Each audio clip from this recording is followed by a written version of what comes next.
Sir, ಕರ್ನಾಟಕದ ಅಭಿಮಾನಿಗಳಿಗೆ ಒಂದೇ ಮಾತು ಹೇಳೋದು ನಾನು. ಬಾಸ್ ಇವತ್ತು ಒಳಗಡೆ ಇದ್ರು ಇಷ್ಟು ಅದ್ದೂರಿಯಾಗಿ ಫಿಲಮ್ ನಡೀತಾ ಇದೆ ಅಂದರೆ ಅವ್ರ ಭಕ್ತಿ ಮತ್ತು ಅವರು ಇದರಿಂದ ಮಾಡಿರೋ ಚಿತ್ರ ಇದು. ಕರ್ನಾಟಕದ ಅಭಿಮಾನಿಗಳು ಕನ್ನಡಿಗರಿಗೆ ಹೇಳೋದು ಇದೇ ಮಾತು. ಖಂಡಿತ ಬಂದು ನೋಡಿ.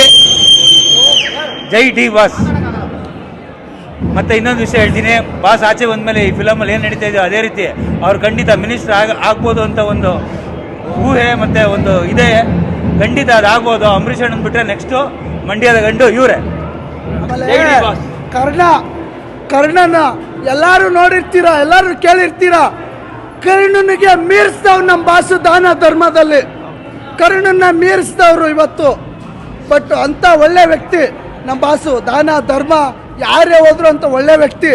ಬಟ್ ಒಂದು ಮಾತು ಹೇಳ್ತೀನಿ, ಕೆಟ್ಟವ್ರಿಗೆ ತುಂಬ ಬೇಗ ಕೈ ಹಿಡಿಯುತ್ತೆ, ತುಂಬ ಹಿಡಿಯುತ್ತೆ. ಒಳ್ಳೆಯವ್ರಿಗೆ ಸಾಯತಾನೆ ದೇವ್ರು ಬೆನ್ನೆಲುಬಾಗಿರ್ತಾನೆ.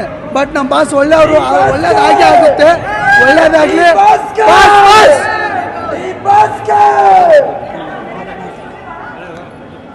ಸರ್, ಈಗ ನಮ್ಮ ಬಾಸ್ ಇರೋದು ದೇವಸ್ಥಾನದಲ್ಲಿ, ಅವರು ಅದೇ ರೀತಿಯೇ ಭಾವಿಸಿರೋದು. ಅವರು ಮೇಡಮ್ ಅವ್ರ ಹತ್ರ ಕೂಡ ಒಂದು ಸಂದೇಶ ಕಳಿಸಿದ್ದಾರೆ, ನನ್ನ ಅಭಿಮಾನಿಗಳೇ ದೇವರು, ನನ್ನ ಅಭಿಮಾನಿಗಳೇ ಪ್ರಾಣ.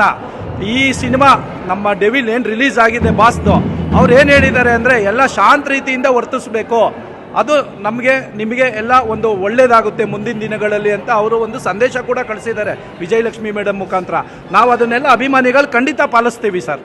ಖಂಡಿತ. ಯಾಕೆಂದರೆ ನಮ್ಮ ಬಾಸು ಯಾವತ್ತೂ ನಮಗೇನೇ ತೊಂದರೆ ಇನ್ನೊಬ್ರಿಗೆ ತೊಂದರೆ ಕೊಡಬಾರ್ದು ಅಂತ ಹೇಳ್ತಾರೆ. ಆ ಥರ ಹೇಳ್ಕೊಟ್ಟವ್ರು ನಮ್ಮ ಬಾಸು. ಇವತ್ತು ನಾವು ಅಭಿಮಾನಿಗಳು ಹೇಳ್ತೀವಿ, ನಾವು ಯಾರಿಗೂ ಸ್ವಾಮಿ ತೊಂದರೆ ಮಾಡಲ್ಲ, ಇನ್ನೊಬ್ಬರು ಇದು ಮಾಡೋಕ್ಕೋಗಲ್ಲ. ಯಾಕಂದರೆ ನಮ್ಮ ಖುಷಿ, ನಮ್ಮ ಎಂಜಾಯ್, ನಮ್ಮದು ನಾವು ಸಿನಿಮಾ ಮಾಡ್ತೀವಿ ಸರ್. ನಮ್ಮ ಜಾತ್ರೆ, ನಮ್ಮೂರ ಹಬ್ಬ ನಾವು ಮಾಡ್ತೀವಿ ಅಷ್ಟೇ. ಹಾಗಂತ ಇನ್ನೊಬ್ರದ್ದು ಯಾವತ್ತು ಇದು ಮಾಡೋಕ್ಕೋಗಲ್ಲ. ಇವತ್ತು ನಮ್ಮ ಬಾಸ್ ಇದ್ದರೆ ಕಣ್ಣು ತುಂಬ್ಕೊಂಡ್ಬಿಟ್ಟಿದ್ರು. ಇವತ್ತು ಈ ಹಬ್ಬ ಮಾಡ್ತಿದ್ದೀವಲ್ಲ, ಅದು ನೋಡ್ಬಿಟ್ಟು ನನ್ನ ಅಭಿಮಾನಿಗಳು ನನ್ನ ಒಳಗಡೆ ಇದ್ರು ಇಷ್ಟು ಪ್ರೀತಿ ತೋರಿಸ್ತಾ ಇದ್ದಾರೆ ಅಂದರೆ ಅವ್ರು ಎಷ್ಟು ನಮ್ಮನ್ನು ಕಳಿಸಿದ್ದಾರೆ, ನಾವು ಎಷ್ಟು ಅವ್ರಿಗೆ ಪ್ರೀತಿ ಕೊಟ್ಟಿದ್ದೀವಿ, ಅವ್ರು ನಮ್ಗೆ ಎಷ್ಟು ಪ್ರೀತಿ ಕೊಟ್ಟಿದ್ದಾರೆ ಅದಕ್ಕೆ ಸಾಕ್ಷಿ ಧನ್ವೀರ್ ಅಣ್ಣವರು. ಶ್ರೀರಾಮ್ಗೆ ಹೆಂಗೆ ಅಂದರೆ ಇಂಥರ ಬಲವಾಗಿ ನಿಂತರು ಆ ಥರ ನಿಂತಾರೆ. ಅದೇ ಥರ ವಾನರ ಸೈನ್ಯ ಥರ ನಾವು ಅವ್ರಿಗಿದ್ದೀವಿ.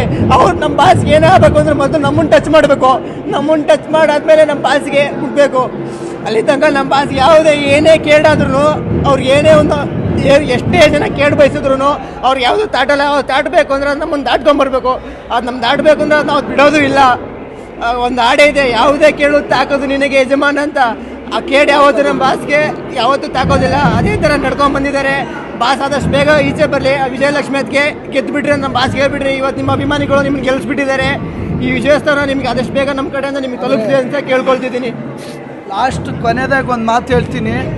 ಒಂದು ಅದಕ್ಕೆ ಒಂದು ಮಾತು ಹೇಳಿ ಕಳಿಸಿದ್ರ ಬಾಸ್, ನಿಮ್ಗೊಂದು ಮಾತು ಹೇಳ್ತೀನಿ. ನನ್ನ 1000 ಜನ್ಮ ಎತ್ತು ಬಂದರು, ನನ್ನ 1000 ಜನ್ಮ ಎತ್ತು ಬಂದರು ನಿಮ್ಮ ಅಭಿಮಾನಿಯಾಗಿ ಹುಟ್ಟು ಬರ್ತೀನಿ ಬಾಸ್. ನಾನು ನಿಮ್ಮ ಅಭಿಮಾನಿಯಾಗಿ ಹುಟ್ಟು ಬರ್ತೀನಿ. ನಮ್ಮ ಸಾವು ಇರೋವರೆಗೂ ನಿಮ್ಮ ಅಭಿಮಾನಿಯಾಗಿ ಋಣಿಯಾಗಿರ್ತೀವಿ ಬಾಸ್. ಒಳ್ಳೆಯದಾಗಿ ಕೆಲಸ ಮಾಡ್ತೀವಿ ನಾವು. ನಮಸ್ತೆ, ನಮ್ಮ ಹೆಸರು ಮಂಜುನಾಥ್ ಅಂತ. ನಾವು ದರ್ಶನ್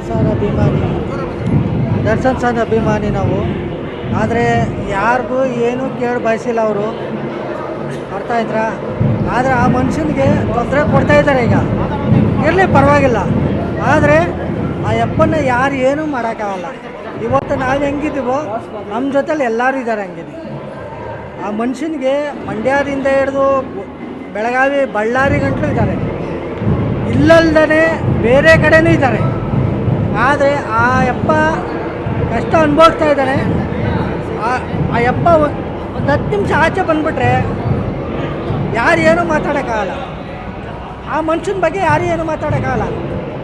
ಏನು ಸರ್, ಬೇಜಾರು ಮಾಡ್ಕೊಂಬಿಡಿ, ಇರೋದು ಹೇಳ್ತಾ ಇದ್ದೀನಿ. ಆದರೆ ಒಂದು 10 ನಿಮಿಷ ಆ ಯಪ್ಪ ಬಂದುಬಿಟ್ರೆ ಯಾರು ಏನೂ ಮಾತಾಡೋಕ್ಕಾಗಲ್ಲ. ಇವತ್ತು ಯಾರ್ಯಾರು ಏನೇನೋ ಮಾತಾಡ್ತಾ ಇದ್ದಾರೆ, ಮಾತಾಡಲಿ ಪರವಾಗಿಲ್ಲ. ಆ ಯಪ್ಪ ಎಲ್ಲಿದ್ರೂ ಒಂದೇ, ಭಗವಂತ ಒಂದೇ ಕಡೆ ಇರ್ತಾನೆ.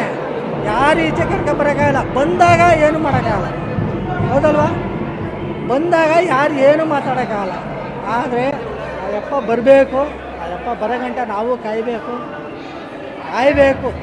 ನಾವು ತಪ್ಪಾಗಿ ಮಾತಾಡ್ಬೋದು. ನಾವು ಮಾತಾಡಿದ್ರೆ ಬೇರೆ ಥರನೇ ಆಯ್ತದೆ, ಹೌದಲ್ರ? ಅಷ್ಟೇ, ಇನ್ನೇನಿಲ್ಲ. ಮಾತಾಡಬಾರ್ದು, ಯಾರ ಬಗ್ಗೆ ಏನೂ ಮಾತಾಡಬಾರ್ದು. ಆ ಅಪ್ಪನ ಬಗ್ಗೆ ಮಾತ್ರ ಮಾತಾಡಬೇಕು. ಎಷ್ಟು ಬೇಕು ಅಷ್ಟೇ ಮಾತಾಡಬೇಕೇ ಹೊರತು ಬೇರೆ ಏನು ಮಾತಾಡಬಾರ್ದು. ಇಲ್ಲಿ ಗಂಟೆ ಏನು ಬರ್ತೀರ ನೀವೆಲ್ಲ ಹೇಳಿ? ಆ ಅಪ್ಪನ ಕ್ರೇಜ್ ಹೆಂಗೈತೆ ನೋಡೋಕೆ ಬರ್ತೀರ ಅಲ್ವಾ ಸರ್? ನಾನು ಹೇಳೋದು ಅಷ್ಟೇ, ಆ ಅಪ್ಪನ ಕ್ರೇಜ್ ಹೆಂಗೈತೆ ಅಂತ ನೋಡೋಕೆ ಬರ್ತೀರ. ಇಲ್ಲಿಂದ ಮಂಡ್ಯಕ್ಕೆ ಹೋಗಾಯ್ತದ, ಬೆಳಗಾವಿಗೆ ಹೋಗ್ತದ, ಗುಲ್ಬರ್ಗಿಗೆ ಹೋಗ್ತದ, ಆಗಲ್ಲ ನಿಮ್ಮ ಕೈಲಿ. ಅಲ್ಲಿಂದ ನಿಮಗೆ ವಿಡಿಯೋ ಮಾಡಿ ಕಳಿಸ್ತಾರೆ, ನೀವು ಹೋಗೋಕ್ಕಾಗುತ್ತಾ? ಆಗಲ್ಲ. ಹೌದಲ್ವಾ? ದೇವಸ್ಥಾನದಲ್ಲೇ ದೇವರು ದೇವಸ್ಥಾನದಲ್ಲೇ ದೇವಸ್ಥಾನಕ್ಕೆ ಅಕ್ಕ ಬಂದೈತೆ ನೋಡಿ. ನಾನು ಆ ಅಕ್ಕನಿಗೆ ಕೈ ತೋರಿಸ್ತೆ, ಒಂದು ನಿಮಿಷ, ಆ ಅಕ್ಕನ ಕೈ ತೋರಿಸ್ತೆ ರಜನಿ ಅವ್ರಿಗೆ. ಎಂತ ಕೈ ತೋರಿಸ್ತೆ ಹೇಳಿ? ಸುಮ್ಮನೆ ಮಾತಾಡೋಕ್ಕೆ ತೋರಿಸ್ತೆ ನೋಡಿ. ಅಲ್ಲಿ ಬಂದು ನಿಂತವ್ರೆ. ಆ ಅಕ್ಕ ಯಾವಾಗಲೂ ದರ್ಶನ್ ಬಾಸ್ತೆ ಮಾಡ್ದು ಬಿಡೋಣ. ಪ್ರೀತಿಯಿಂದ ಮಾತಾಡ್ತೀನಿ, ಬೇರೆ ಥರದಿಂದ ಮಾತಾಡಲ್ಲ. ಮಾತು ಏನು ಗೊತ್ತಾ, ಒಬ್ರಿಗೆ ಒಳ್ಳೇದು ಮಾಡಬೇಕು, ಇನ್ನೊಬ್ರಿಗೆ ಕಾಂಟ್ರವರ್ಸಿ ಮಾಡಬಾರ್ದು, ಇನ್ನೊಬ್ರಿಗೆ ಇದು ಮಾಡಬಾರ್ದು, ತೊಂದರೆ ಮಾಡಬಾರ್ದು. ಮಾಡಿ. ಕನ್ನಡದಲ್ಲಿ ಎಲ್ಲರೂ ಪಿಕ್ಚರ್ ಮಾಡ್ತಾರೆ, ಎಲ್ಲರಿಗೂ ಒಳ್ಳೇದು ಮಾಡಿ. ಏನಾಯ್ತದೆ ನಿಮಗೆ? ಅವ್ರಂಗೆ ಇವ್ರಿಗೆ ಏನಂತಿಗೆ ಸರ್? ಅವೆಲ್ಲ ಮಾತಾಡಲೇಬಾರ್ದು. ಮಾತಾಡಬೇಕು ಅಂದರೆ ಎಲ್ಲರಿಗೂ ಒಳ್ಳೇದು ಮಾತಾಡಬೇಕು. ಏನು ಸರ್? ಹೌದಾ ಇಲ್ವಾ?